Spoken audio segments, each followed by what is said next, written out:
حق کا پیغام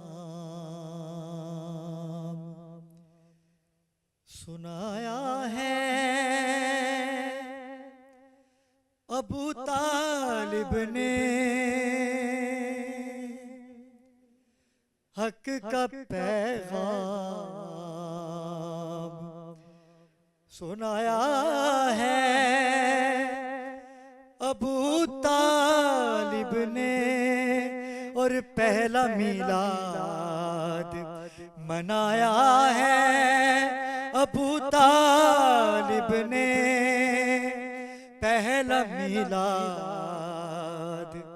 منایا ہے ابو طالب نے، اور جس کی نالین نے ہے عرش کو زینت بخشی، جس کی نالین نے ہے عرش کو زینت بخشی، اس کو چلنا بھی سکھایا ہے ابو طالب نے، اس کو چلنا بھی سکھایا ہے ابو طالب نے، پہلا میلاد منایا ہے ابو طالب نے۔ اعوذ باللہ من الشیطان الرجیم، بسم اللہ الرحمن الرحیم۔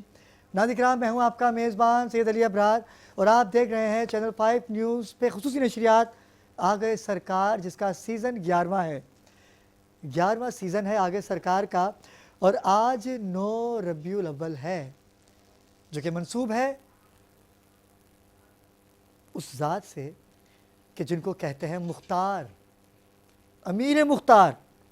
جناب مختار۔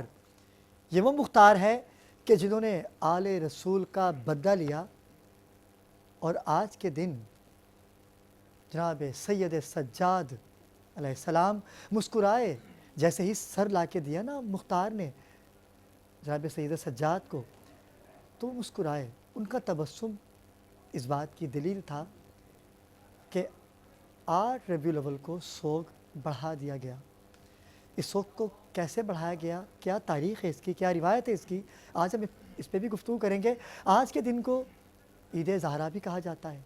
جناب سیدہ فاطمہ زہرا سلام اللہ علیہا سے آج کا دن منسوب ہے، اور تاج پوشیے امام وقت،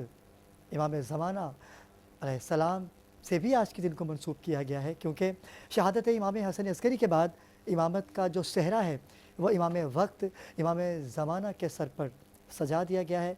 آج ہم گفتگو کریں گے بہت کم، کیونکہ ذکر آل رسول کی آج پہلی